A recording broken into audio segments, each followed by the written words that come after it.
परमेश्वर पिता का धन्यवाद करते हैं आज के दिन के लिए जिसे उसने बनाया है, ताकि उसके लोग उसमें होकर, परमेश्वर में होकर आनंदित और मगन रहें। इसलिए आज के दिन के लिए हम विशेष धन्यवाद करते हैं, जबकि आज के दिन हम अपने जीवित परमेश्वर की आराधना करते हैं आत्मा और सच्चाई के साथ। परंतु क्योंकि लॉकडाउन चल रहा है पूरे देश में वरन विश्व में, और इस कारण से परमेश्वर ने अपने लोगों के लिए ऐसा अवसर दिया है कि हर कोई अपने अपने घरों में उस जीवित परमेश्वर को स्मरण करें, उसकी महिमा तारीफ करें, गीतों के द्वारा, वचन के द्वारा उसका धन्यवाद करें और प्रार्थना करें। तो इसलिए हम अपने प्रेमी परमेश्वर का धन्यवाद करते हैं। एक सुंदर अवसर फिर से उसने हमारे जीवन में दिया कि अपने पवित्र परमेश्वर की हम महिमा बड़ाई तारीफ कर सकें, उसके पवित्र सिद्ध इच्छा को अपने व्यक्तिगत जीवनों के लिए हम समझ सकें। इसलिए मैं जीवित परमेश्वर का धन्यवाद करता हूं, और साथ ही साथ मेरे साथ जितने प्रिय भाई और बहन लोग ऑनलाइन के माध्यम से जुड़ते चले जा रहे हैं, बहुत से लोग जुड़ चुके हैं, मैं आप सबों का भी हृदय से धन्यवाद करता हूं। मेरे उद्धारकर्ता प्रभु यीशु मसीह के पवित्र नाम में आपको नमस्कार कहता हूं, जय मसीह की कहता हूं। परमेश्वर आप सबों को आशीषित करे, आनंदित करे और अपनी महिमा में लगातार आगे बढ़ाते चले जाएं। इसलिए आज के दिन के लिए, समय के लिए हम परमेश्वर की ओर देखेंगे, आज के वचन के लिए कि परमेश्वर हमारी सहायता, हमारी अगुवाई करें। अब को हमें समझने के लिए और मुझे बोलने के लिए भी। और आइए परमेश्वर के वचन की ओर आगे बढ़ने से पहले प्रार्थना करेंगे, और उसके बाद एक गीत अपने प्रिय भाई नरेश के द्वारा सुनेंगे। आइए अपने स्वरों को झुकाइए, प्रार्थना करेंगे। सर्वशक्तिमान प्रेमी परमेश्वर पिता, हम आपका धन्यवाद करते हैं आपके पवित्र प्रेम के लिए, आपकी करुणा और दया के लिए, आपकी धीरज, सहनशीलता रूपी धन के लिए, आपकी कृपा के लिए, जिसके कारण से एक बार फिर से आपने आज के दिन को हमारे जीवन में लाया। हम जानते हैं पिताजी कि आपकी कृपा हमको मन फिराना सिखाती है, और इस कारण से और भी आपके पवित्र वचन से हम जानने पाएँ, समझने पाएँ कि किन किन बातों में अभी भी हमें मन फिराने की आवश्यकता है, संसार से अलग होने की आवश्यकता है। आपकी ओर हम देखते हैं, आपकी सहायता, पवित्र आत्मा की अगुवाई चाहते हैं। धन्यवाद करते हैं आपके पवित्र वचन के लिए, जो हजारों रुपयों और मुहरों से भी उत्तम है। आपने अपने वचन को अपने बड़े नाम से अधिक महत्व दिया है, और इसलिए आपके पवित्र वचन जो हमारे हृदय के लिए दर्पण है, जिसमें हम अपना भीतर का मनुष्य, जो वास्तविक मनुष्य है, उसको हम जान सकते हैं कि आपकी दृष्टि में कैसा है। और इसलिए प्रेमी परमेश्वर हमारी सहायता, अगुवाई कीजिए। मैं धन्यवाद करता हूँ अपने प्रिय भाइयों और बहनों के लिए, जितने लोग आज के दिन में जुड़े हैं और जुड़ते हैं और सुनते हैं आपके पवित्र वचन को। हर एक के हृदय, हे पवित्र आत्मा परमेश्वर, आप छू लीजिए उन्हें, ताकि आपका पवित्र प्रेम अपने हृदय के अंदर अनुभव कर सकें और आपके लिए तैयार हो सकें। अपने जीवनों को आपको दे सकें, आपको सौंप सकें, आपकी इच्छाओं को अपने व्यक्तिगत जीवन के द्वारा पूरा करने के लिए। और इसलिए इस समय को अपने आप को भी, मेरे प्रिय लोग जितने लोग सुनते हैं सबको भी, भाई नरेश को भी जो गीत गाते हैं, आपके हाथों में सौंप देता हूँ। आपने प्रार्थना सुना, धन्यवाद करते हैं, विनती प्रभु यीशु के नाम में मांगते हैं, सुनिए, ग्रहण कीजिए। आमीन। आइए, इससे पहले कि परमेश्वर के वचन में हम ध्यान लगाएंगे, भाई नरेश गाडिया परमेश्वर की महिमा के लिए गीत गाएंगे।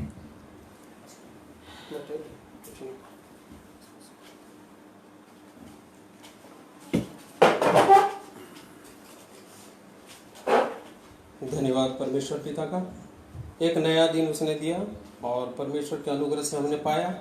और सचमुच में हर दिन एक नया जो देता है परमेश्वर, उसकी महिमा के लिए सूरज की किरणें भी उसकी महिमा करती हैं और सारी सृष्टि उसकी महिमा करती है। आइए इसी पे आधारित एक गीत को प्रभु की महिमा के लिए मैं गाऊंगा।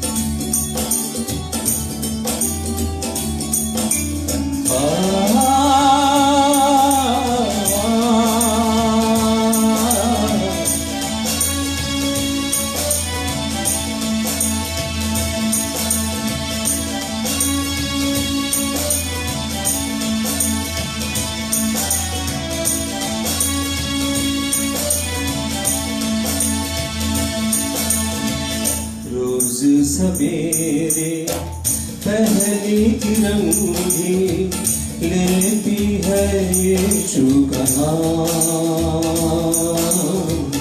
उसकी पहली बूंद भिगाती यीशु मसीह तेरा नाम। पक्षी भी करते हैं तेरी प्रशंसा, गाते हैं तेरे गुणगान। पक्षी भी करते हैं तेरी प्रशंसा, गाते हैं तेरे गुणगान। रोज सवेरे पहली किरण भी लेती है यीशु का नाम, उसकी पहली बूंद भिगाती यीशु मसीह तेरा नाम।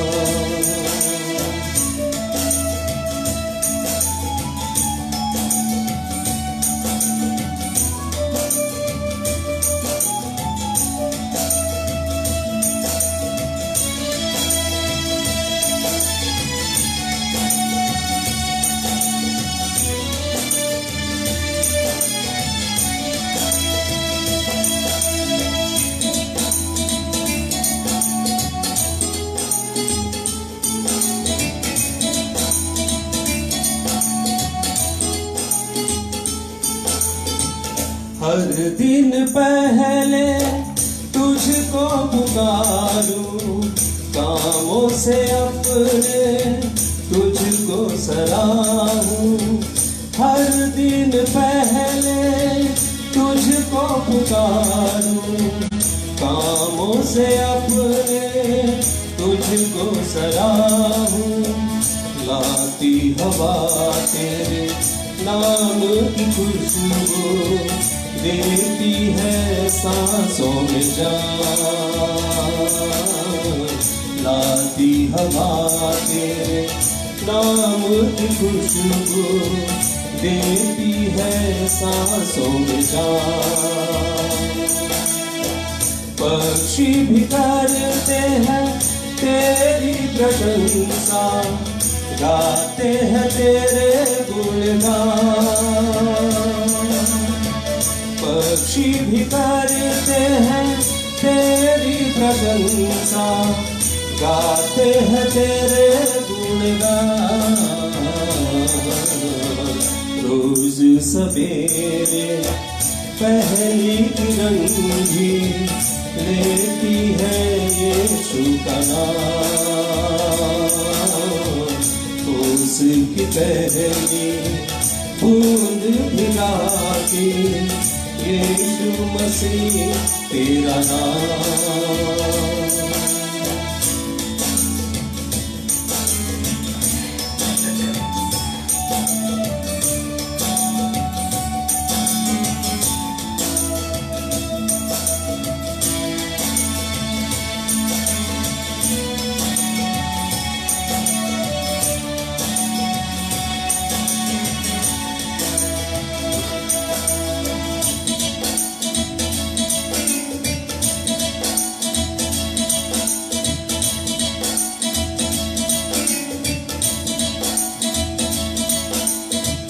झील और नदियाँ, चांद और तारे, हाथों से अपने तूने रचाए।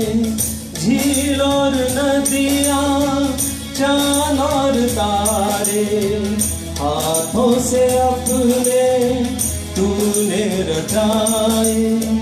सागर दिखाता है प्यार भी तेरा, पर्वत भी कहता तू महान।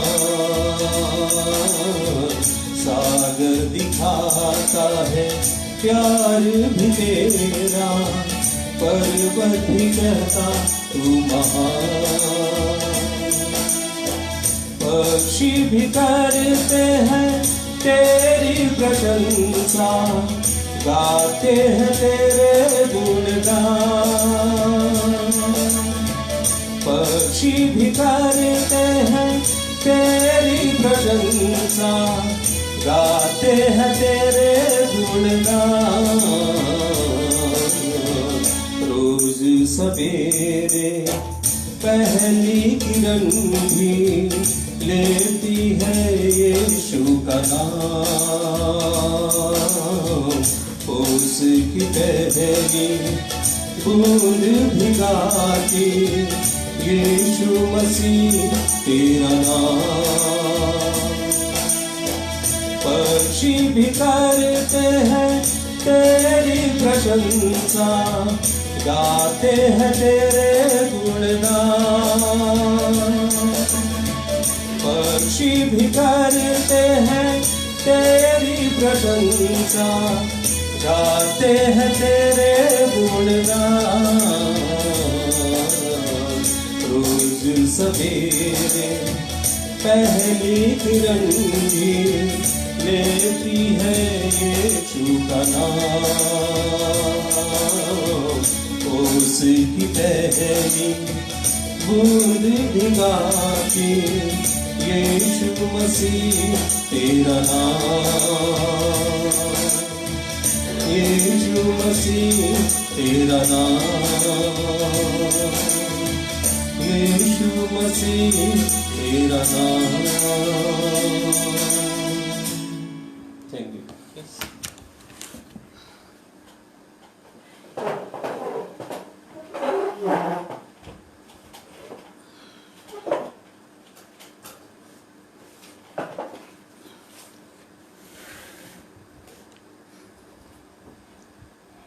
सुंदर गीत के लिए भाई का धन्यवाद करते हैं। सचमुच में परमेश्वर ने हमको सुंदर अवसर दिया है, प्रति भोर को दिखाता है, प्रति दिन को हमारे जीवन में जोड़ते हैं। उसकी करुणा हमारे जीवन में प्रतिदिन प्रकट होता है और इस कारण से हम जीवित हैं। परमेश्वर चाहते हैं कि हम उसकी महिमा बड़ाई तारीफ करें, हर समय उसका धन्यवाद देते रहें इन सब बातों के लिए। लगातार पिछले दिनों से हम प्रभु यीशु मसीह के आगमन के विषय में और दुनिया का अंत और उससे पहले जो आने वाली घटनाएं हैं जिसके विषय में प्रभु यीशु ने बताया अपने शिष्यों को, हम लगातार मनन कर रहे हैं, ध्यान दे रहे हैं, परमेश्वर के वचन से हम सीख रहे हैं और उन वचनों के द्वारा हम सचेत होते चले जा रहे हैं। और परमेश्वर की, प्रभु यीशु की यही इच्छा थी कि उसके चेले, उस पर विश्वास करने वाले, उसके पीछे चलने वाले इन बातों को जाने, ठीक ठीक जाने। और जबकि हम बिल्कुल अंतिम दिनों में हैं अभी, जिस प्रकार से सारा विश्व भयभीत है, जो घटनाएं हो रही है, महामारी चल रहा है, और उसके बाद और परमेश्वर के लोग जो भविष्यवाणियां हैं परमेश्वर के वचन में, उसके बाद क्या क्या और घटनाएं होने को है, उस सब के विषय में ध्यान कर रहे हैं, मनन कर रहे हैं, लोगों को बता रहे हैं। हमको भी जानने की आवश्यकता है। आइए एक वचन से आज के दिन में हम शुरू करेंगे। दूसरा तीमुथियुस 3 अध्याय, उसका 1 पद से 5 पद तक, और उसके बाद उसी का 12 और 13 पद को हम पढ़ेंगे। 2 तीमुथियुस chapter 3 verses 1 to 5, then 12 and 13। भाई नरेश पढ़ने में अगुवाई करेंगे। पर यह स्मरण रख कि अंतिम दिनों में कठिन समय आएंगे, क्योंकि मनुष्य स्वार्थी, लोभी, डींगमार, अभिमानी, निंदक, माता पिता की आज्ञा टालने वाले, कृतघ्न, अपवित्र, दया रहित, क्षमा रहित, दोष लगाने वाले, असंयमी, कठोर, भले के बैरी, विश्वासघाती, ढीठ, घमंडी और परमेश्वर के नहीं वरन सुख विलास ही के चाहने वाले होंगे। वे भक्ति का भेष तो धरेंगे पर उसकी शक्ति को न मानेंगे। ऐसों से परे रहना। उसके बाद 12वां और 13वां पद, पर जितने मसीह यीशु में भक्ति के साथ जीवन बिताना चाहते हैं वे सब सताए जाएंगे, परंतु दुष्ट और बहकाने वाले धोखा देते हुए और धोखा खाते हुए बिगड़ते चले जाएंगे। परमेश्वर का धन्यवाद करते हैं उसके वचन के लिए। इसको हम इंग्लिश में पढ़ेंगे जो और स्पष्ट होता है। जहाँ इंग्लिश में इस प्रकार से लिखा हुआ है, ये किंग जेम्स वर्सन में है ये,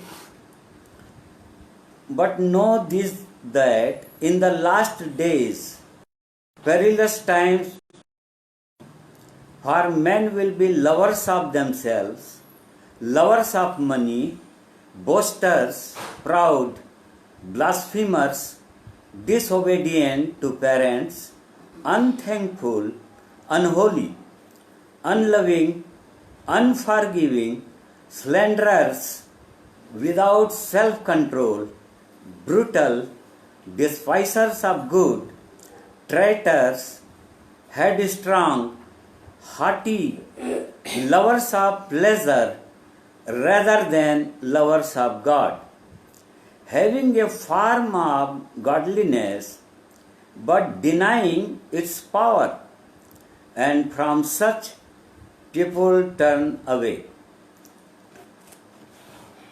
12 and 13. Yeah, and all who desire to live godly in Christ Jesus will suffer persecution. But evil men and impostors will grow worse and worse, deceiving and being deceived. परमेश्वर का हम धन्यवाद करते हैं उसके ऐसे पवित्र वचनों के लिए जो यहाँ पर भी अंतिम दिनों में कैसे लोग होंगे, कैसे समय आ जाएगा। यहाँ पर जब हम पढ़ रहे हैं तो लिखा है 4 प्रकार से लवर्स होंगे,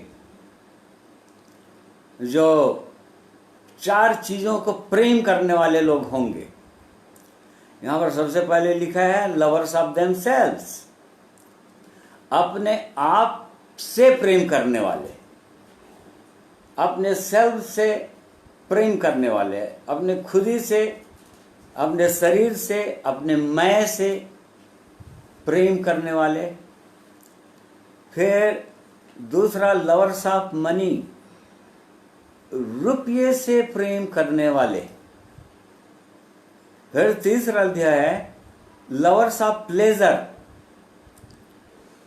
संसार की चीजों से, संसार के आनंद से प्रेम करने वाले लोग। और चौथा जो है लवर्स ऑफ गॉड, परमेश्वर से प्रेम करने वाले। इसमें 3 प्रकार के लोग वो परमेश्वर से प्रेम करने वाले नहीं होते।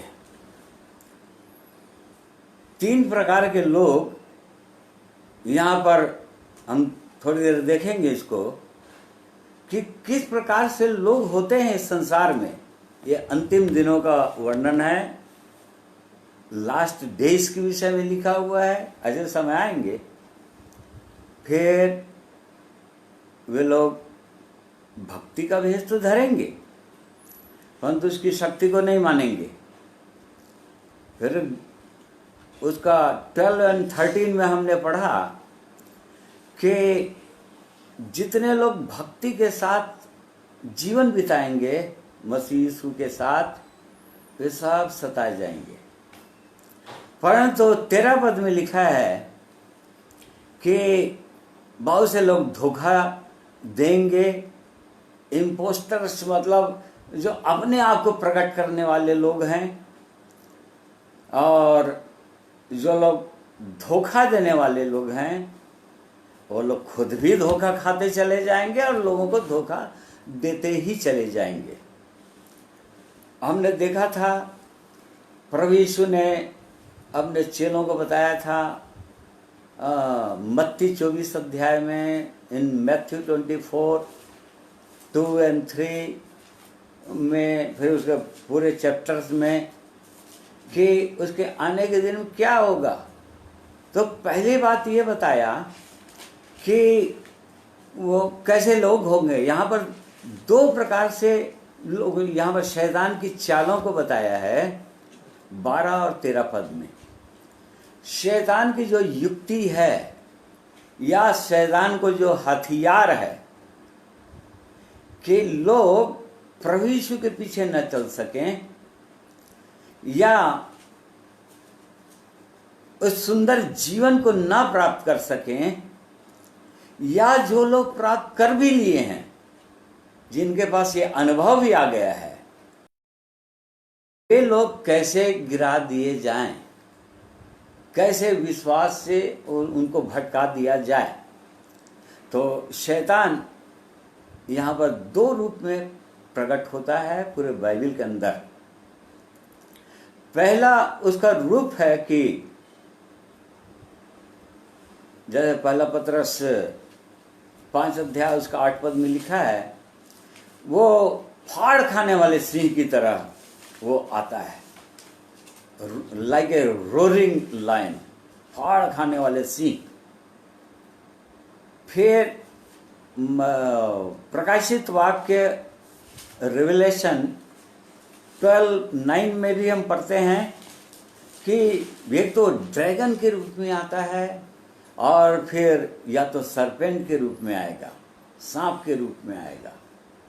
मतलब यह शैतान जो है वो ड्रैगन या सांप के रूप में आएगा। उत्पत्ति 3 अध्याय में हम जानते हैं कि शैतान ने हवा को कैसे बहकाया। वहां पर बहुत चतुराई से बहकाया, सांप की तरह। 2 कुरिन्थी 11 अध्याय में, 2 Corinthians 11 वर्ष 2-3 में भी यही बात लिखा हुआ है। कहीं ऐसा ना हो कि जिस प्रकार से हवा को शैतान ने अपनी चतुराई से बहकाया। मतलब यहाँ पर प्रभु यीशु ने भी कहा, ये तो फाड़ खाने वाले सी की ओर, अर्थात सताव जो है वो लायन की तरह, रोरिंग लायन की तरह, मतलब सीधा सीधा क्लेश आ जाएगा, एकदम चुपके से नहीं आएगा, वह सीधा सीधा आ जाएगा, क्लेश आ जाएगा एकदम, और लोगों के जी में जी नहीं रहेगा। ये लायन की तरह आएगा वो, या ड्रैगन की तरह आएगा। जैसे कि प्रभु यीशु मसीह के संसार से जाने के बाद, स्वर्ग जाने के बाद कलीसिया बनी, और उसके बाद बहुत सारे प्रभु यीशु मसीह के पीछे चलने वाले लोग सिंहों के मांदों में डाले गए, उनको चबा चबा के खा लिया। शैतान जो है हड्डियों समेत सबको खा लिया, ड्रैगन की तरह, सिंह की नाई। मतलब ये क्लेश को दिखाता है, भयंकर वाला क्लेश जो आने वाला है, अभी इस संसार में आने वाला है, महाक्लेश काल, ग्रेट ट्रिबुलेशन। ये क्लेश काल होगा जो जिसमें जो प्रभु यीशु मसीह के मानने वाले, उसके पीछे चलने वाले, वो सताए जाएंगे। तो शैतान इस रूप में आता है। फिर दूसरा, वो उसकी चालें हैं, वो भरमाने सांप की तरह चतुर मनुष्य को भरमाता है, विश्वास से गिराता है। चतुराई से कहने का मतलब लोगों को पता नहीं चलेगा, एक विश्वासी को पता नहीं चलेगा कि वो कैसे बहकाया जा रहा है। तो शैतान की जो युक्तियां हैं, जो हथियार हैं, प्रभु यीशु के पीछे चलने वालों के लिए, उनको उनके विश्वास को गिराने के लिए, उनको नाश करने के लिए, उनके अंदर उनको पाप में फंसाने के लिए, उसकी दो चालें हैं जो यहाँ पर हम पढ़ रहे हैं।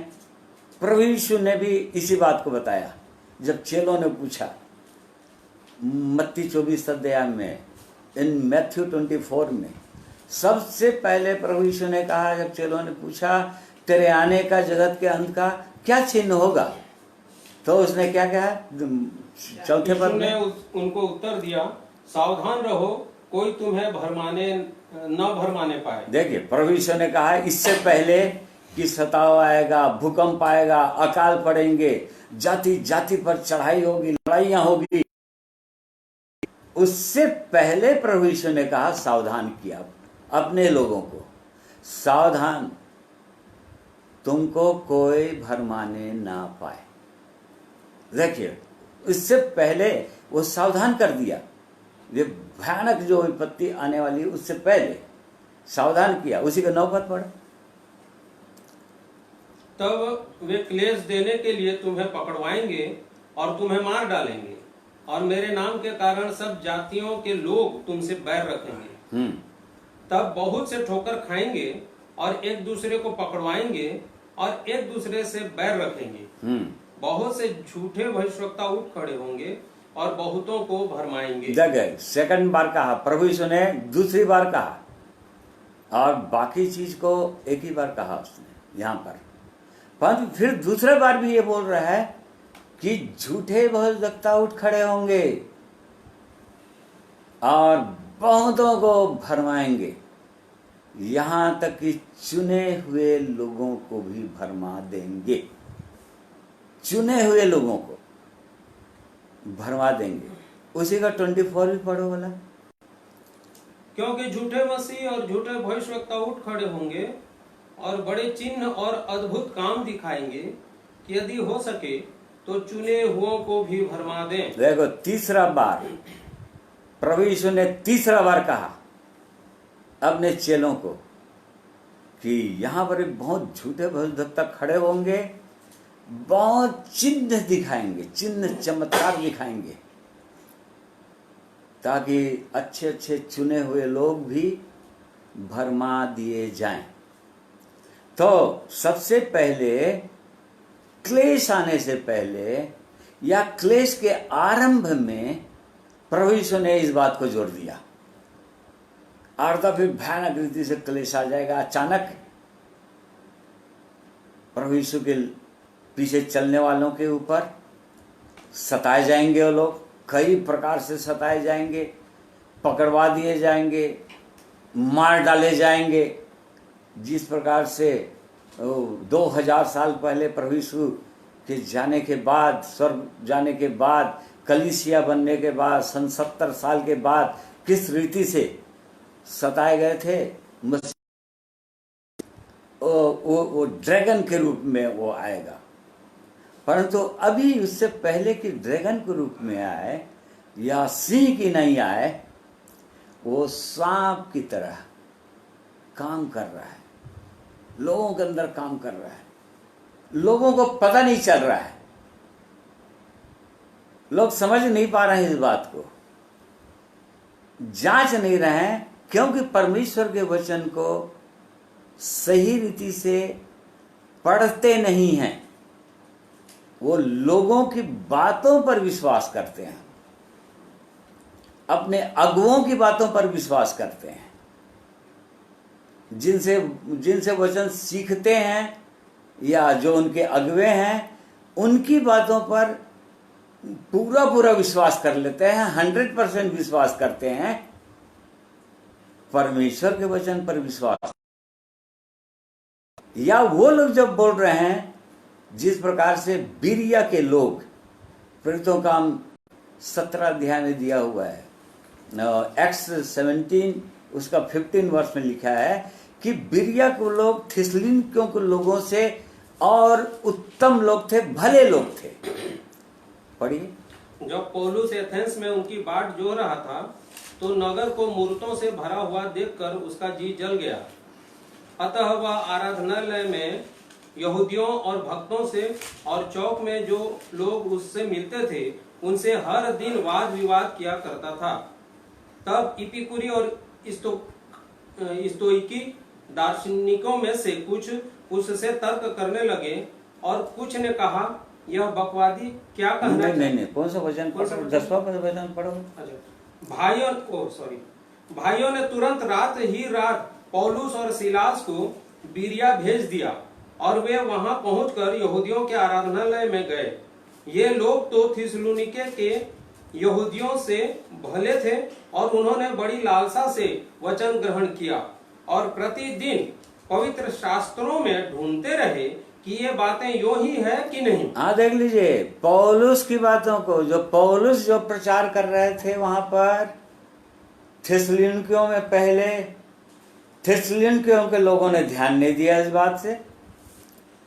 परंतु जब बिरिया में गए, जिसका ज्यादा वर्णन नहीं है बाइबल के अंदर, कि बिरिया में जो कलीसिया थी, एक झुंड था, परंतु बिरिया के लोग इसलिए भले लोग थे, वचन में लिखा हुआ है, क्योंकि ये तो बड़ी लालसा के साथ पौलुस प्रेरित की बातों को सुनते थे। परमेश्वर के वचन को पौलुस प्रेरित के मुख से वो लोग सुनते थे, और केवल सुनते ही नहीं थे, परंतु प्रतिदिन वो क्या करते थे?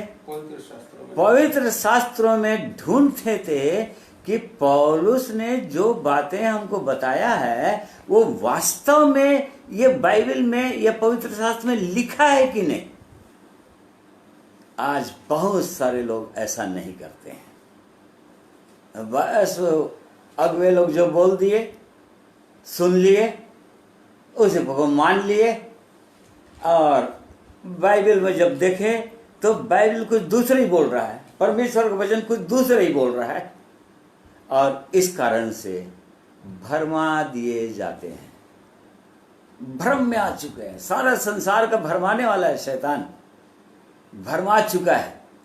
और इसलिए प्रिय भाइयों और बहनों, यदि इन अंतिम दिनों में आप चाहते हैं कि आप भरमाए ना जाएं, तो परमेश्वर के वचन को ध्यान से सुनिए, या आपके अगवे जो बोलते हैं उनसे पूछिए कि यह वचन कहां पर है, और आप खुद वचन को ठीक से पढ़िए, क्योंकि शैतान भी बहुत वचन जानता है, और प्रभु यीशु मसीह को, परमेश्वर के वचन को बार बार कोट किया, बार बार उसको रेफरेंस बताया, ताकि प्रभु यीशु परीक्षा में पड़ जाए, शैतान की बातों में आ जाए और फिर वो मनुष्य को उद्धार न हो।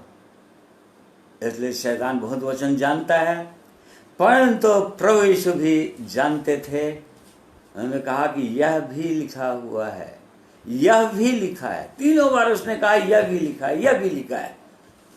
आज बहुत सारे लोग ये बताकर, देखो यहाँ पर परमेश्वर का वचन लिखा है, परंतु विश्वासी लोग इस बात को जानते नहीं, क्योंकि परमेश्वर के वचन को पढ़ते नहीं है कि दूसरा जगह क्या बोल रहा है परमेश्वर।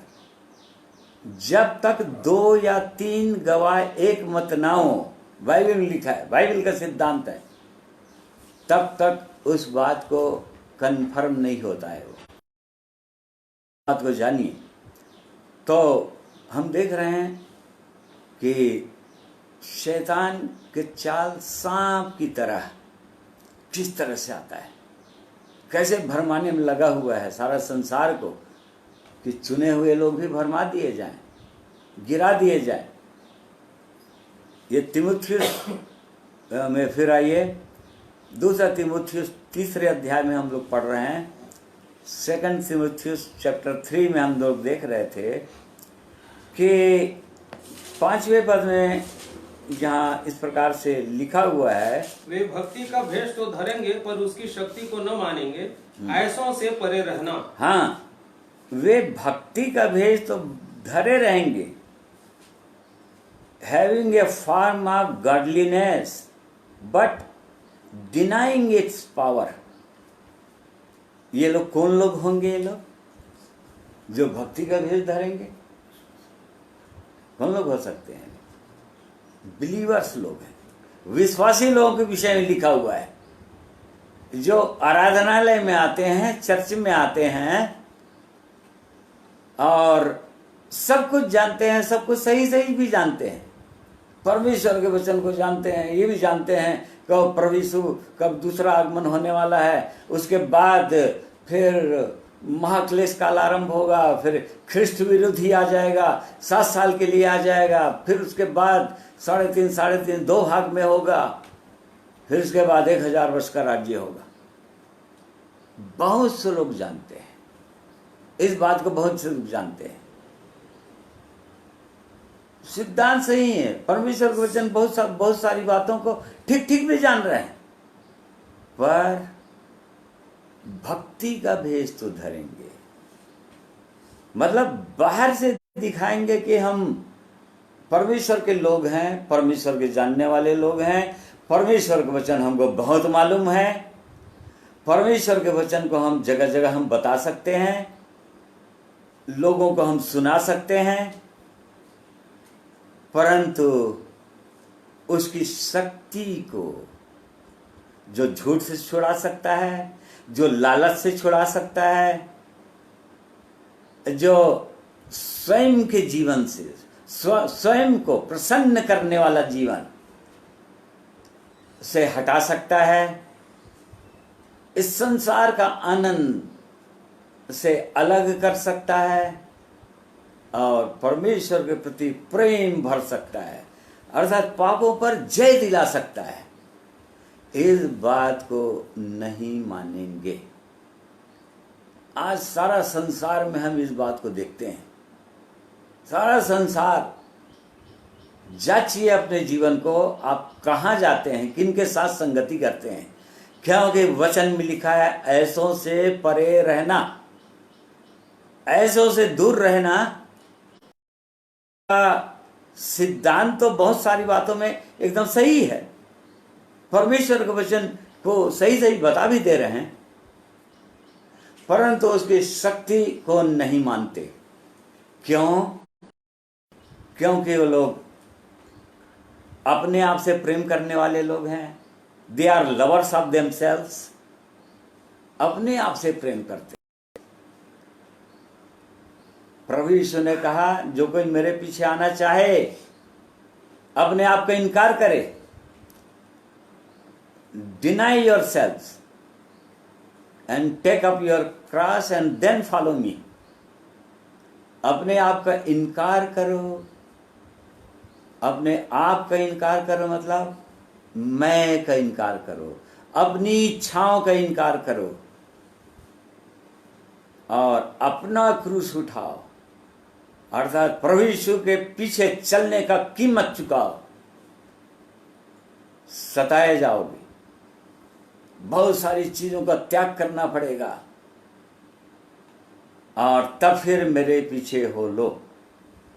परंतु आज मनुष्य अपने आप को प्रसन्न करता है।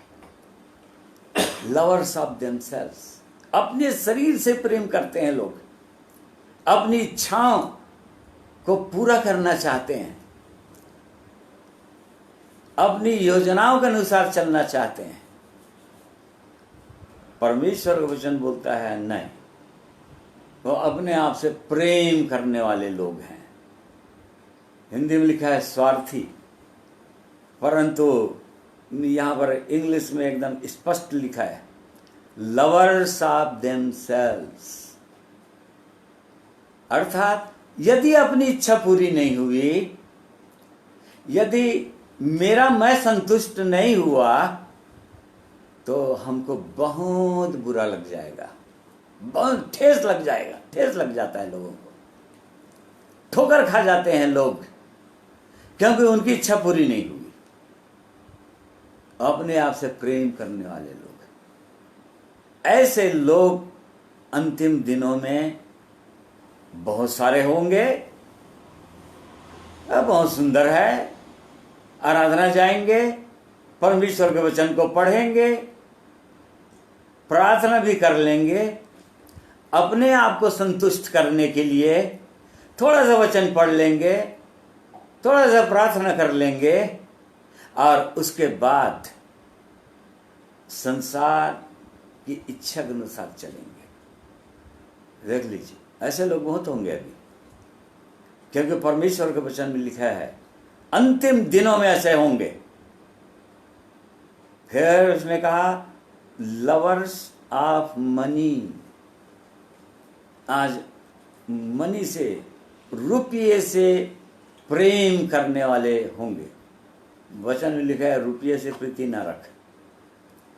रुपये से प्रेम, अब किसी भी प्रकार से रुपये से प्रेम है लोगों को, तो कैसे भी किसी भी प्रकार से हमको पैसे चाहिए, चाहे उसके लिए थोड़ा सा झूठ बोलना क्यों ना पड़े, चाहे फाल्स रिपोर्ट क्यों ना भेजना पड़े, चाहे किसी को धोखा देना ना क्यों ना पड़े। रुपये के लोभी हैं, लोभ, रुपये का लोभ, ये अंतिम दिनों का एकदम पहचान है। बहुत सारे लोग रुपये का लोभ में डूब जाएंगे। इसी का पहला तीमुथियुस 6 अध्याय का 9वां और 10वां पद में हम लोग पढ़ते हैं कि बहुत सारे लोग वो रुपये की खोज करते पर जो धनी होना चाहते हैं वे ऐसी परीक्षा और फंदे और बहुत सी व्यर्थ और हानिकारक लालसाओं में फंसते हैं जो मनुष्यों को बिगाड़ देती हैं और विनाश के समुद्र में डुबा देती है। क्योंकि रुपये का लोभ सब प्रकार की बुराइयों की जड़ है, जिसे प्राप्त करने का प्रयत्न करते हुए बहुतों ने विश्वास से भटककर अपने आप को नाना प्रकार के दुखों से छलनी बना लिया है। हाँ, देख लीजिए, बहुत सारे लोग हैं जो रुपये से प्रेम करते हैं। बहुत सारे लोग, तीमुथियुस को पौलुस प्रेरित ने चिताया, बहुत से लोग भक्ति को कमाई का द्वार बना लिए हैं। भक्ति को कमाई का द्वार है। अरे वाह, परमेश्वर के वचन को लेकर किसी घर में निकलोगे तो वहां पर रुपया मिलता है। और इस प्रकार से यदि लगातार निकलते रहे, किसी घर में जाते रहे, तो उनका कमाई हो गया। फिर ऐसा तो बहुत से हजारों ऐसे प्रचारक घूम रहे हैं, ऐसे पास्टर घूम रहे हैं बहुत से लोग तो बीमारी की गंभीरता के अनुसार, कितना सीरियस बीमारी है उसके अनुसार इतना हजार लगेगा, हैं? प्रार्थना करने के लिए इतना हजार लगेगा।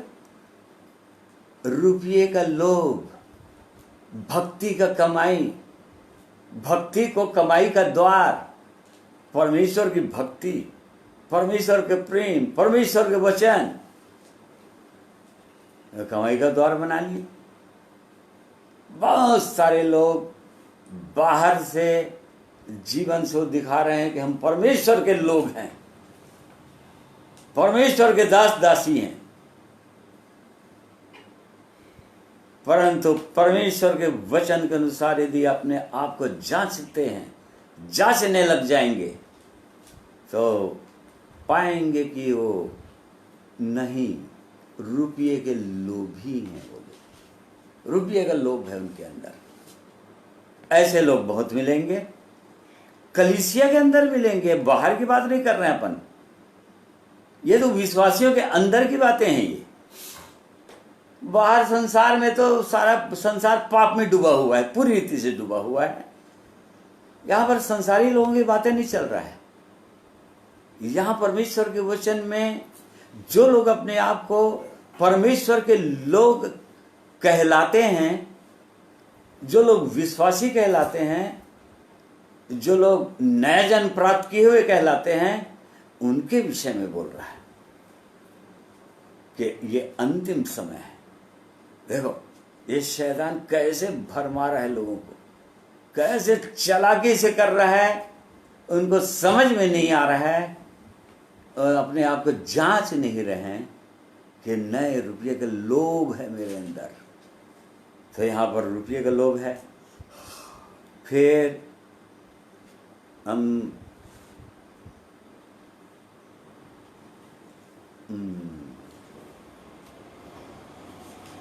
चौथे पद में हम पढ़ते हैं लवर्स ऑफ प्लेजर, हिंदी में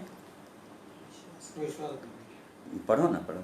विश्वासघाती, ढीठ, घमंडी और परमेश्वर के नहीं वरन सुख विलास ही के चाहने वाले। हाँ देख लिए, तीसरे प्रकार के लोग होंगे कलीसिया के अंदर, इन अंतिम दिनों में पाए जाते हैं, जो सुख विलास के चाहने वाले होंगे। सुख विलास के चाहने वाले, संसार का आनंद। हाँ चलो आज संडे है, आराधना कर लेते हैं, घंटा 2 घंटा परमेश्वर के वचन को सुन लेते हैं, गीतों को सुन लेते हैं, और उसके बाद दिन भर टीवी में जो अपने मन पसंद का जो प्रोग्राम है, पिक्चर है, अभी इंटरनेट के माध्यम से, मोबाइल के माध्यम से जो हमको देखना है, जिसमें हमको समय व्यतीत करना है, उसमें सारा दिन बिता देते हैं। सुख विलास के चाहने वाले, देख लीजिए, ऐसे लोग होंगे। ये अंतिम दिनों का पहचान है ना। अंतिम दिनों के विषय में परमेश्वर का वचन बोल रहा है। परमेश्वर के नहीं, परमेश्वर के चाहने वाले नहीं, परमेश्वर से प्रेम करने वाले नहीं, सुख विलासों से प्रेम करने वाले, इस संसार के आनंद को प्राप्त करना चाहते हैं, संसार में जीना चाहते हैं, संसार की इच्छा के अनुसार चलना चाहते हैं।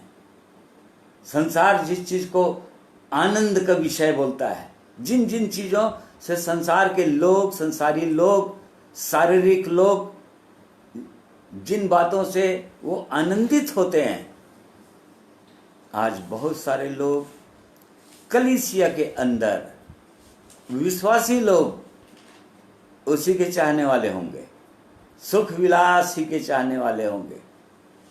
आज देख लीजिए, अपने आप को हमको जांचना है। हम परमेश्वर के वचन को भी पढ़ते हैं, परमेश्वर की इच्छा को हम सुन लिए, समझ लिए, उसके बाद क्या परमेश्वर से प्रेम करते हैं? उनमें से केवल चौथे प्रकार के लोग जो परमेश्वर से प्रेम करने वाले लोग होंगे, वो लोग इन तीन से प्रेम करने वाले लोग नहीं होंगे। अर्थात वो लोग अपने आप से प्रेम नहीं करेंगे, रुपये से प्रेम नहीं करेंगे, फिर इस संसार के सुख विलास से प्रेम नहीं करेंगे। क्यों?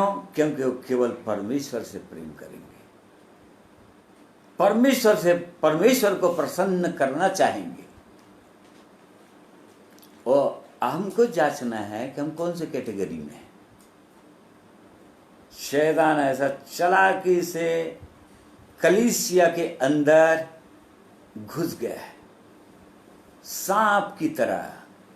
ऐसा नहीं लग रहा है कि वो बहुत खतरनाक है वो, क्योंकि लोगों को समझ में भी नहीं आ रहा है। भक्ति का पेज भी धरे हुए हैं, प्रार्थना भी करते हैं, गीत भी गा लेते हैं सुंदर सुंदर, वचन भी पढ़ लेते हैं, वचन बहुत सारे जान भी गए हैं, लोगों को बता भी सकते हैं, परंतु वास्तविक अंदर जो परमेश्वर की दृष्टि में जीवन कैसा है, क्या इसको जांच रहे हैं?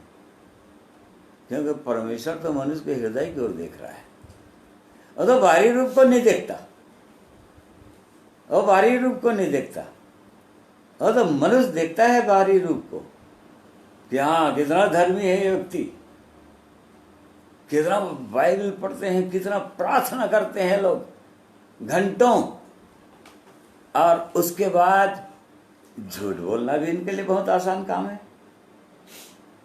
लालच में भी डूबे हुए हैं, ये संसार की चीजें, और वो भी लुभावने वाली चीजें, संसार का आनंद, संसार का सुख विलास भी इनको बहुत प्रिय लगता है। हाँ, परंतु लोगों की दृष्टि में पवित्र लोग भी हैं, विश्वासी लोग हैं। जांचने की आवश्यकता है प्रिय भाइयों और बहनों, क्या परमेश्वर का प्रेम हमारे अंदर है? प्रभु यीशु ने अपने चेलों को कहा था, यूहन्ना 14 अध्याय उसका 15 पद में, जॉन 14:15 में, यदि तुम मुझसे प्रेम रखते हो तो मेरी आज्ञाओं को मानोगे। पढ़ो। यदि तुम मुझसे प्रेम रखते हो तो मेरी आज्ञाओं को मानोगे। मैं पिता से विनती करूंगा और वह तुम्हें। हाँ, यहाँ पर प्रभु यीशु ने एकदम स्पष्ट बता दिया, यदि तुम मुझसे प्रेम रखते हो तो मेरी आज्ञाओं को मानोगे। 21, जिसके पास मेरी आज्ञाएं हैं और वह उन्हें मानता है वही मुझसे प्रेम रखता है। क्या है अपने उसकी आज्ञा? क्या अपने पास है? जेके जांचिए, हृदय के अंदर है उसकी आज्ञाएं, और उनको मानते भी हैं। जिनके पास, प्रभु यीशु ने कहा, जिनके पास मेरी आज्ञाएं हैं और उन्हें मानते भी हैं, वे ही मुझसे प्रेम रखते हैं। 23, यीशु ने उसको उत्तर दिया, यदि कोई मुझसे प्रेम रखेगा तो वह मेरे वचन को मानेगा और मेरा पिता उससे प्रेम रखेगा और हम उसके पास आएंगे और उसके साथ वास करेंगे। देखिए, परमेश्वर का प्रभु यीशु मसीह ने कहा, जो मुझसे प्रेम रखते हैं, मेरे वचन उनके पास है, मेरे वचन को मानेंगे लोग, मेरे वचन के अनुसार चलेंगे। प्रभु यीशु ने लूका 6 अध्याय 46 पद में कहा, लूक 6:46 में अपने शिष्यों का कहा, तुम मुझको, जब तुम मेरी आज्ञा ही नहीं मानते हो, तुम मुझको हे प्रभु क्यों कहते हो? मैं तुम्हारा प्रभु ही नहीं। तुम्हारा प्रभु तो धन संपत्ति है, तुम्हारा प्रभु तो संसार है, तुम्हारा प्रभु तो, और तुम्हारी लालसाएं हैं, तुम्हारी इच्छाएं हैं, तुम्हारी इच्छा है, तुम अपनी इच्छा को पूरा करते हो, फिर मुझे क्यों प्रभु बोलते हो? क्योंकि तुम मेरी आज्ञा तो मानते नहीं। हमको जांचने की आवश्यकता है, क्या हम उसकी आज्ञाओं को मानते हैं? क्या परमेश्वर से हम प्रेम करने वाले लोग हैं? क्या हम लवर्स ऑफ गॉड हैं? क्या हम परमेश्वर से प्रेम करते हैं? ये 4 प्रकार की चीजों से प्रेम करने वाले लोग अंतिम दिनों में होंगे, जिनमें से बहुत ही कम बहुत थोड़े लोग प्रभु यीशु ने कहा था बहुत थोड़े लोग जाएंगे स्वर्ग, जो वास्तव में परमेश्वर से प्रेम करने वाले लोग होंगे। संसार से प्रेम नहीं करेंगे वो लोग, क्योंकि पहला यूहन्ना 2 अध्याय उसका 15 पद में लिखा है, इन 1 जॉन 2:15 और 16 में लिखा हुआ है कि 15 तुम न तो संसार से और न संसार में की वस्तुओं से प्रेम रखो। यदि कोई संसार से प्रेम रखता है तो उसमें पिता का प्रेम नहीं है। देख लीजिए, जो कोई संसार से प्रेम रखता है उसमें पिता प्रेम उनके अंदर नहीं है। ये दोनों एक साथ नहीं हो सकता है मेरे प्रिय भाइयों और बहनों, कि थोड़ा देर संसार से प्रेम कर लें, लोग संसार के लोगों के साथ हंसी मजाक और उनके साथ जहां पार्टियां हुई वहां पर जो पिक्चर के गाने हो रहे हैं उधर थोड़ा सा उनके साथ भी डांस कर लें या उनकी बातों में आ जाए, और उसके बाद भक्ति का भेष जहां परमेश्वर के लोग दिखाई दे या आराधना का समय आए और आराधना में जाए तो बाइबल लेकर भक्त परमेश्वर के लोग जैसे भी दिखाई दे। परमेश्वर का वचन साफ साफ बोलता है कि उनके अंदर परमेश्वर का प्रेम नहीं है। क्यों? क्योंकि वो लोग संसार में प्रेम करते हैं, अर्थात शरीर के अभिलाषाओं से, आंखों के अभिलाषाओं से और जीविका का घमंड से। They love the lust of eyes, lust of flesh and pride of life, और इस कारण से परमेश्वर से प्रेम नहीं है उनके अंदर। और बहुत सारे बाइबल के अंदर वचन है जिसके द्वारा एक व्यक्ति अपने आप को जांच सकता है कि क्या परमेश्वर से प्रेम करने वाले लोग हैं हम। ऐसों से परमेश्वर का वचन स्पष्ट बोल रहा है। पौलुस तीमुथियुस को, जो कि 15-20 साल हो गए उसको सेवकाई करते हुए, तीमुथियुस को कलीसिया संभालते हुए, उसको लिख रहा है ऐसों से परे रहना, ऐसों से साझी नहीं होना बिल्कुल, क्योंकि लोग भक्ति का भेष तो धरेंगे परंतु उसकी शक्ति को नहीं मानेंगे। विश्वास तो करेंगे परमेश्वर के वचन पर, प्रभु यीशु पर, जिस प्रकार से इस्राएलियों ने विश्वास किया था।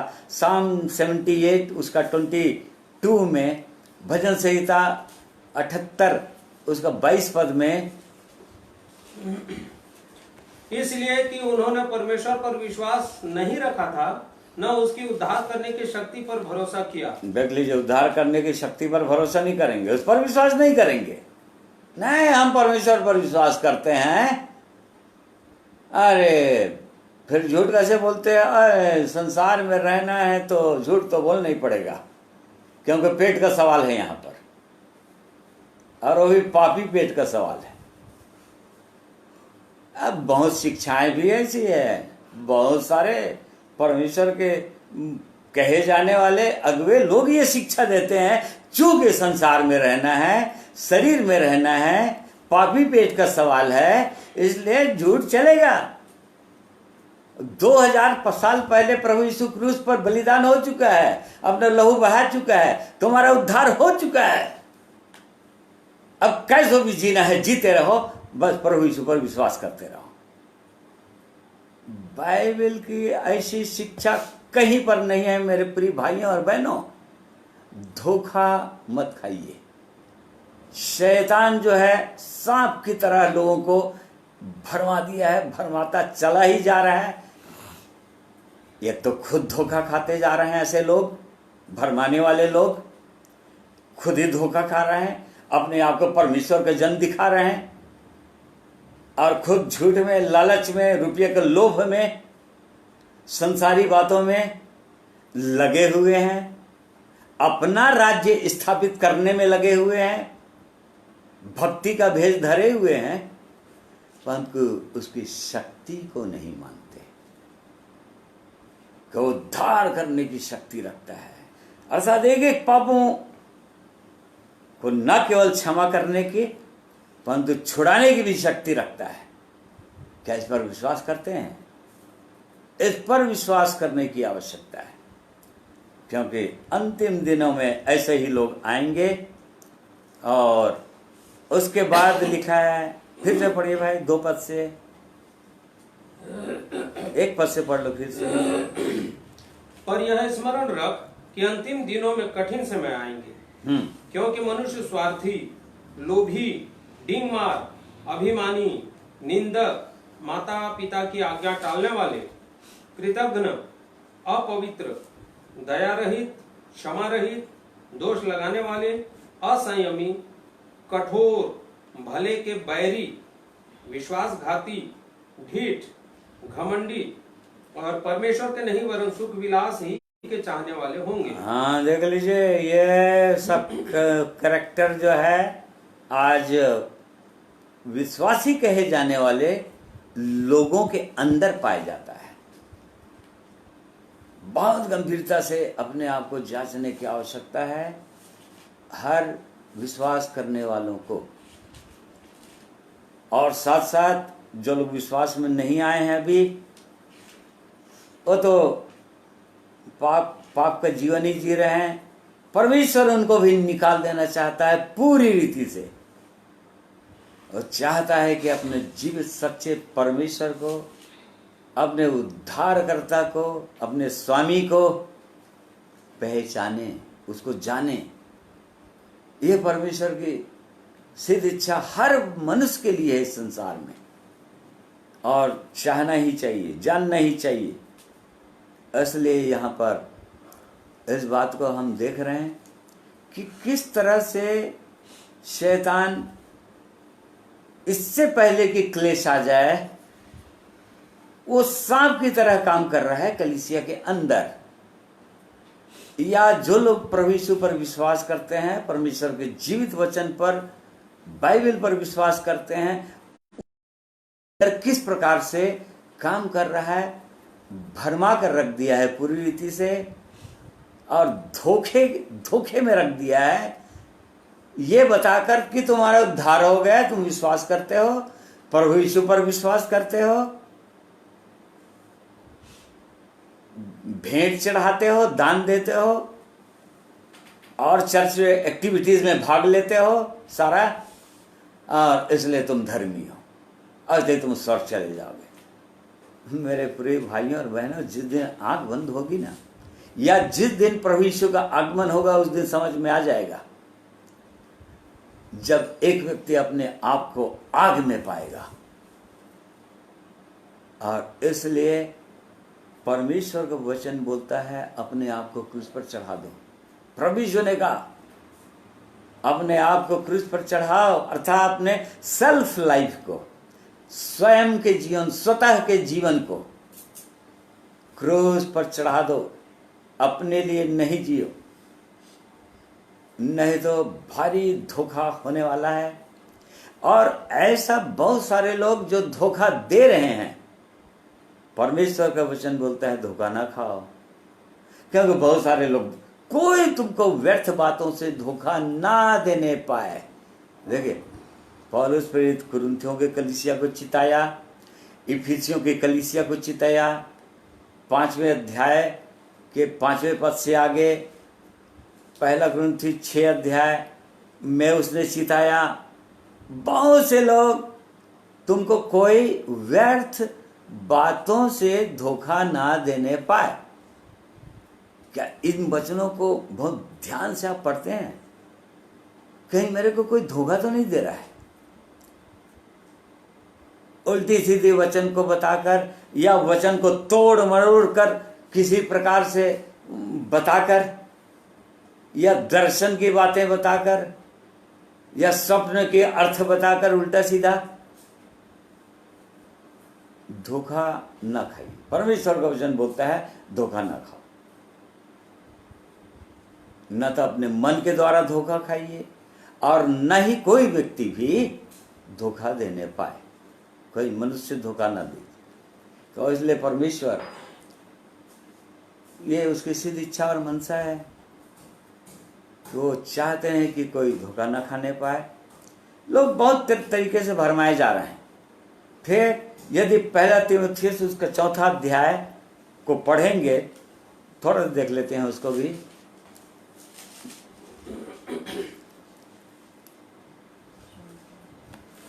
पहला पद से, परंतु आत्मा स्पष्टता से कहता है कि आने वाले समयों में कितने लोग भरमाने वाली आत्माओं और दुष्ट आत्माओं की शिक्षाओं पर मन लगाकर विश्वास से बहक जाएंगे। हाँ देख लीजिए, यहाँ पर आने वाले समय में, ये भी अंतिम समय की बात बोल रहा है। यहाँ पर भी और पौलुस जो है अंतिम समय की चर्चा कर रहा है।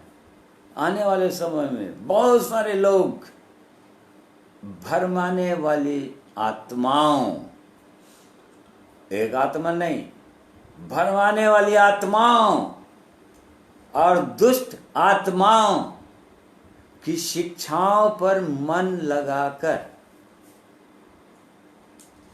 भटक जाएंगे, बहक जाएंगे, विश्वास से गिर जाएंगे, विश्वास जाता रहेगा उनका।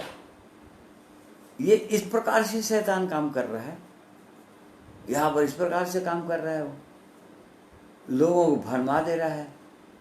फिर उसी में लिखा हुआ है आगे, यह उन झूठे मनुष्यों के कपट के कारण होगा जिनका विवेक मानो जलते हुए लोहे से दागा गया है। देख लीजिए, ऐसे लोगों को उनका विवेक जलते हुए लोहे से दागा गया है, जो विवाह करने से रोकेंगे और भोजन की कुछ वस्तुओं से परे रहने की आज्ञा देंगे। हाँ, जिन्हें परमेश्वर ने इसलिए सृजा के विश्वासी और सत्य के पहचानने वाले उन्हें धन्यवाद के साथ खाएं। बहुत सारे लोग हैं, बहुत सारे ऐसे डिनोमिनेशन है, बहुत सारे लोग ऐसे परमेश्वर के लोग कहे जाने वाले लोग हैं जिनके पास परमेश्वर का वचन है, बाइबिल है, अपने आप को विश्वासी भी बोलते हैं। उन्हें बहुत सारे लोग बोलते हैं कि नहीं, शादी ब्याह नहीं करना है, परमेश्वर की सेवा करना है तो शादी ब्याह नहीं कर सकते। अरे बाइबिल तो ऐसे लिखा नहीं, परमेश्वर के वचन में तो ऐसे लिखा नहीं, तो कौन सा वचन को लोग फॉलो कर रहे हैं? ऐसे बहुत सारे लोग हैं, बहुत सारे लोग हैं जो कहेंगे कि कोई मेडिसिन लेना नहीं। अरे बाइबल में तो कहीं बार भी लिखा नहीं है। मतलब पौलुस ने तीमुथियुस को समझाया कि पेट की थोड़ा सा गड़बड़ी हो रहा है, खराबी हो रहा है, तो थोड़ा थोड़ा दाखरस ले लिया करो, दवाई ले लिया करो। तो बहुत सारे लोग, देखिए ये कर कौन रहा है ऐसा, या ऐसा उनके अंदर कौन काम कर रहा है, कौन सी आत्मा काम कर रहा है? भरमाने वाली आत्मा, दुष्ट आत्मा। इसको पहचानने की आवश्यकता है, बार बार पहचानने की आवश्यकता है प्रिय भाइयों और बहन। इसलिए पहला यूहन्ना 4 अध्याय में यूहन्ना जो प्रभु यीशु मसीह का प्रिय शिष्य थे, उन्होंने कहा कि आत्माओं को परखो। हे प्रियो, हर एक आत्मा की प्रतीति न करो, वरन आत्माओं को परखो कि वे परमेश्वर की ओर से हैं कि नहीं। आत्माओं को परखिए, जो सामने बोल रहा है, मैं जो बोल रहा हूं अभी, मैं भी जो बोल रहा हूं अभी, आपको परखना चाहिए। आप सुनने वालों को मैं बोल रहा हूं, आप परखिए कि मेरे अंदर कौन सी आत्मा है जो इन बातों को बोल रहा है।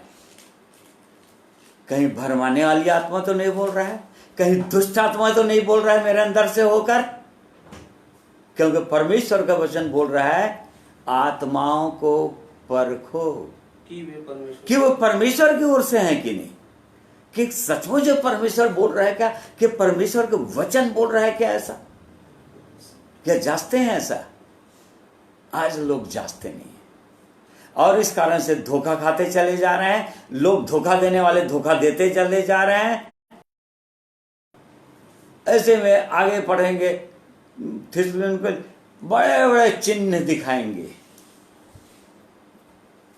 बहुत से लोग चिन्ह दिखाएंगे, बहुत से लोग देखेंगे। प्रभु यीशु ने यह एकदम स्पष्ट मत्ती 7 अध्याय में भी साफ साफ समझाया उसने, तुम पेड़ को उसके फलों से पहचान लोगे। बहुत झूठे भविष्यवक्ता निकलेंगे। देखिए वो पहाड़ी उपदेश जब आरंभ किया था प्रभु यीशु अपना उपदेश, वो तो तब से चिता रहा है अपने लोगों को। तुम उनके किससे पहचान लोगे? झूठे भविष्यवक्ताओं से सावधान रहो, जो भेड़ों के भेष में तुम्हारे पास आते हैं, परंतु अंतर में वे फाड़ने वाले भेड़िए हैं। उनके फलों से तुम उन्हें पहचान लोगे। क्या लोग? हाँ, थोड़ा सा गड़बड़ पड़ रहा है भाई, थोड़ा सा गड़बड़ पड़ रहा है लगता है, फिर से पढ़िए। झूठे भविष्यवक्ताओं से सावधान रहो, जो भेड़ों के भेष में तुम्हारे पास आते हैं, परंतु अंतर में वे फाड़ने वाले भेड़िए हैं। उनके फलों से तुम उन्हें पहचान लोगे। हाँ, देख लीजिए, उनके फलों से पहचान लोगे, वरदानों से नहीं। और बड़े बड़े चिन्ह दिखा सकते हैं लोग, बड़ी बड़ी चंगाइयां कर सकते हैं, दुष्ट आत्माओं को भी निकाल सकते हैं, और बहुत बड़े बड़े आश्चर्य के कर्म भी कर सकते हैं। ये गिफ्ट है, फल नहीं। प्रभु यीशु बार बार चेलों को बताया, बार बार सुसमाचार में उसने कहा, मैं फल ढूंढ रहा हूं। मैं क्या ढूंढ रहा हूं बोला उसने? फल ढूंढ रहा हूं। कि कौन सा वरदान है तुम्हारे पास, ये नहीं ढूंढ रहा है, क्योंकि जो भी वरदान है तो जाता रहेगा। पहले कुरिन्थी 13 अध्याय लिखा हुआ है, वो तो समाप्त हो जाएगा सब कुछ। फिर मत्ती 7 अध्याय का 22 पद में प्रभु यीशु ने कहा, अंतिम दिनों में न्याय के दिन बहुत सारे लोग मुझ पर मेरे सामने तेरे नाम से, हाँ पढ़ो वाले। उस दिन बहुत से लोग मुझसे कहेंगे, हे प्रभु, क्या हमने तेरे नाम से भविष्यवाणी नहीं की, और तेरे नाम से दुष्ट आत्माओं को नहीं निकाला, और तेरे नाम से बहुत से आश्चर्य कर्म नहीं किए? तब मैं उनसे खुलकर कह दूंगा, मैंने तुमको कभी नहीं जाना। हे कुकर्म करने वालों, मेरे पास से चले जाओ। देखिए, प्रभु यीशु ने कहा, मैंने तुमको कभी नहीं जाना है, कभी नहीं जाना। आरंभ में भी नहीं जाने थे क्या प्रभु? वो तो बहुत परमेश्वर के जन अपने आप को बोल रहे थे, वो तो उद्धार पाए हुए बोल रहे थे। तो यहां पर आप बोल रहे, मैंने तुमको कभी नहीं जाना, क्योंकि तुम कभी मेरे साथ रहे नहीं। यहां पर प्रभु यीशु से कह दूंगा, बार पहचान लेंगे, उनके फलों से पहचान लेंगे। ओ बड़े बड़े भक्त लगता, हजारों लाखों के भीड़, उसके बाद लिफाफा बांट देंगे। हाँ, ऐसे भर कर देना, एकदम खाली हाथ नहीं देना, ये लिफाफा भरा रहना चाहिए। एकदम तुरंत पहचान लेना मेरे प्रिय भाइयों और बहनों, वो कौन सा भविष्य लगता है। और ऐसे बड़े बड़े आश्चर्य हम दिखाएंगे। प्रभु यीशु स्पष्ट बताता है इन बातों के। आज बहुत से लोग शिक्षा भी नहीं दे रहे हैं, आप सुनेंगे भी नहीं ऐसा वचन, परंतु यही सच्चाई है, क्योंकि हम अंतिम दिनों के विषय में हम चर्चा कर रहे हैं, परमेश्वर के वचन में देख रहे हैं। और इसलिए प्रिय भाइयों और बहनों, वो परमेश्वर का अद्भुत महान प्रेम है हमारे लिए, अपने लोगों के लिए जो परमेश्वर के वचन पर विश्वास करते हैं, प्रभु यीशु पर विश्वास करते हैं। वो परमेश्वर नहीं चाह रहा है कि कोई लोग भी नाश हो जाएं। परमेश्वर अवसर पर अवसर दिए जा रहा है ताकि हम परमेश्वर के वचन को ठीक से पढ़ें, बहुत गंभीर होकर पढ़ें, ये दर्पण के रूप में देखें, इसमें अपना भीतर का मनुष्य को अपने हृदय की दशा को देखें, बहुत गंभीरता से अपने हृदय की दशा को जांचें और धोखा खाने से बच जाए। क्योंकि धोखा कौन दे रहा है? मनुष्य नहीं दे रहा है। इस बात को समझिए, मनुष्य नहीं दे रहा है। कोई मनुष्य विरोध नहीं करते हैं, क्योंकि हम पढ़ते हैं 2 थिस्सलुनीके 2 पद में, जो विरोध करता है अर्थात पाप का पुरुष, विनाश का पुत्र जो विरोध करता है, विरोध करने वाला शैतान का मतलब ही होता है विरोधी, विरोधी, सत्य का विरोधी। विरोधी मतलब शैतान, एडवर्सरी, जो विरोध करता है। मनुष्य विरोध नहीं करता है मेरे प्रिय भाइयों और बहनों। परमेश्वर ने मनुष्य को क्योंकि ऐसा बनाया नहीं। कोई भी मनुष्य विरोध नहीं करता है, चाहे हमारे प्रिय लोग हैं, चाहे विश्वासी भाई बहन हो, चाहे परमेश्वर के वचन को मानने वाले, उस पर विश्वास करने वाले दुनिया के कोई भी लोग हों, चाहे हमारे प्रिय लोग जो प्रभु यीशु पर विश्वास नहीं भी करते हैं, वे लोग भी, वो लोग विरोधी नहीं है। विरोधी शैतान है, क्योंकि संसार का राजा है, वो अंधकार का राजा है, जो मनुष्य को के ऊपर प्रभुता कर रहा है, मनुष्य को अपना गुलाम बना लिया है और मनुष्य के अंदर से होकर काम कर रहा है। उसको पहचानने की आवश्यकता है कि एक मनुष्य के अंदर, यूहन्ना जो बोल रहा था पहले यूहन्ना 4 अध्याय पहले पद में इसी बात को बोल रहा था कि आत्माओं को परखो कि परमेश्वर की ओर से है कि नहीं। हमको जांचने की आवश्यकता है प्रिय भाइयों और बहनों। ये अंतिम समय है और इसलिए कि हम धोखा ना खा जाएं। परमेश्वर प्रेमी परमेश्वर है। प्रभु यीशु का प्रेम, परमेश्वर का प्रेम बहुत ही गहरा है। उसने ऐसा प्रेम किया मनुष्य से कि अपने आप को बलिदान कर दिया है क्रूस पर और अपना लहू बहा दिया है। उसके लहू की कीमत को पहचानिए। हम सबको पहचानना चाहिए, हर व्यक्ति को पहचानना चाहिए, अपने आप को जांचना ही चाहिए। मेरे प्रिय भाई और बहनों, परमेश्वर की ये इच्छा है, ये बोझ है और ये प्रभु का दर्द है, क्योंकि उसने आपके लिए, मेरे लिए दुख उठाया है क्रूस पर। हम सबों के लिए दुख उठाया है क्रूस पर। लहू लुहान हो गया, वो उसका मांस उखाड़ लिया गया। और इस कारण से परमेश्वर के लोग, जो परमेश्वर के, प्रभु यीशु के शिष्य, उसके चेले, पौलुस, जो उसके अंदर जो बोझ था अपने लोगों के लिए और जो लोग बाहरी लोग हैं उनके लिए, जो पापों में डूबे हुए हैं, जो संसार में खोए हुए हैं, जो भटके हुए हैं, ऐसे लोगों के लिए, और इसलिए बड़े दर्द के साथ वो चिताना चाहा है।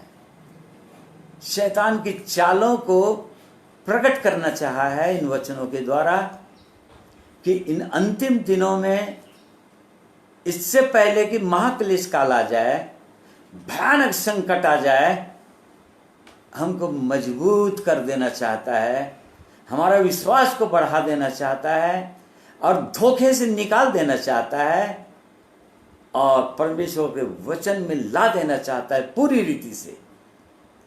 नहीं प्रभु, यहां पर मैं गलत हूं, इस वचन के अनुसार मेरा जीवन सही नहीं है, यहां पर मैं धोखा खा रहा हूं, प्रभु मेरी सहायता कीजिए, अपने प्रति विश्वास योग्य बन जाइए। प्रिय भाइयों और बहनों, ये परमेश्वर की सिद्ध इच्छा और मनसा है। परमेश्वर आप सबों को आशीषित करे। आइए इसको समाप्त करने से पहले एक गीत और गाएंगे, भाई के द्वारा सुनेंगे।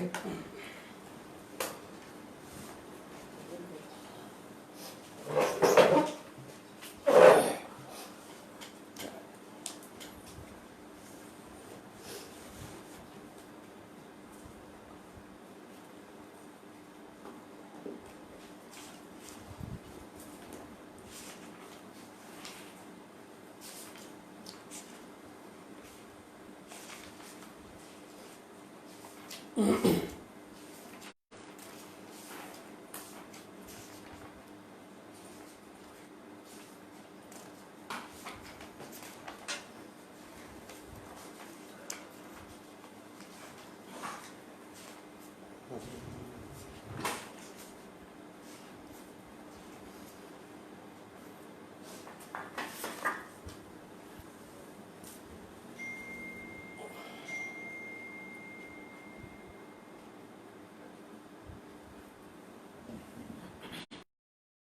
की महिमा हो। वचन के आधार पर हम जैसे सीखे हैं, तो प्रभु सहायता करे कि आज हम किस रास्ते पे जा रहे हैं। क्या सच में उस मार्ग से भटक तो नहीं गए, या किसी ऐसे के साथ कुछ ऐसे संगति करके भटका तो नहीं रहे हैं। ये जिम्मेदारी हम सब की है जितने सुने हैं। और इन्हीं वचनों के आधार पे एक गीत को व्यक्तिगत हमारे प्रियों के लिए मैं गाऊंगा।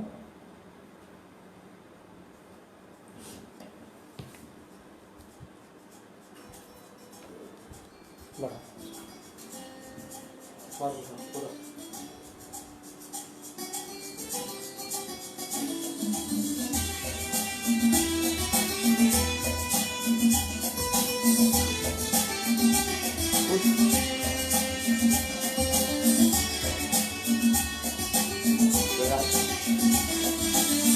जाता कहाँ तू अकेला, यीशु बुलाता तुझे। सांसों के रुकने से पहले यीशु बुलाता तुझे। तू सुन जरा अब लौट आ, बाहें फैलाई यीशु कब से खड़ा। तू सुन जरा अब लौट आ, बाहें फैलाई यीशु कब से खड़ा। जाता कहाँ तू अकेला, यीशु बुलाता तुझे। सांसों के रुकने से पहले यीशु बुलाता तुझे।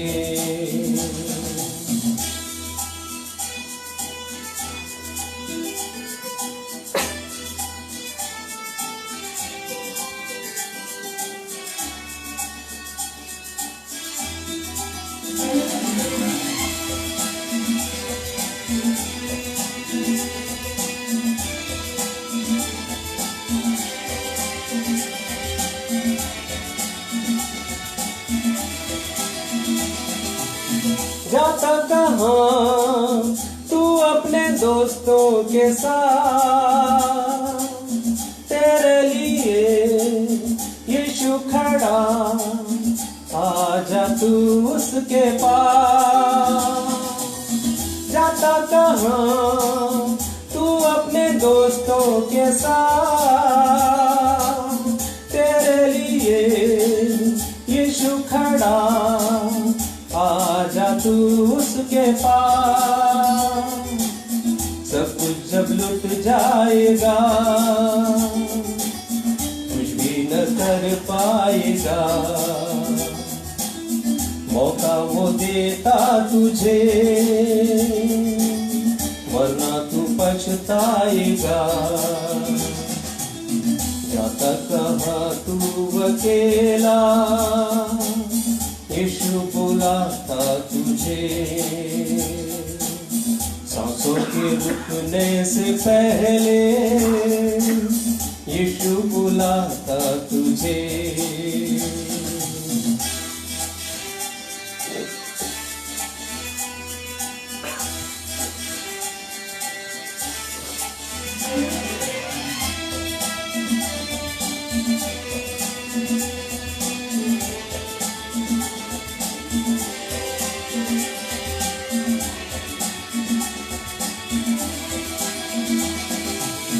यूं जीने का मकसद क्या तू जानता, तेरे दिल की उम्मीदों को केवल यीशु जानता। यूं जीने का मकसद क्या तू जानता, तेरे दिल की उम्मीदों को केवल यीशु जानता, जैसा भी है तू मगर जा से भी प्यारा उसे, बन जा तू उसके लिए। यीशु बुलाता तुझे, जाता कहाँ तू अकेला, यीशु बुलाता तुझे। सांसों के रुकने से पहले यीशु बुलाता तुझे। तू सुन जरा अब लौट आ, बाहें फैलाए यीशु कब से खड़ा। तू सुन जरा अब लौट आ, बाहें फैलाए यीशु कब से खड़ा। जाता कहाँ तू अकेला, यीशु बुलाता तुझे। सांसों के रुकने से पहले यीशु बुलाता तुझे, यीशु बुलाता तुझे, यीशु बुलाता तुझे।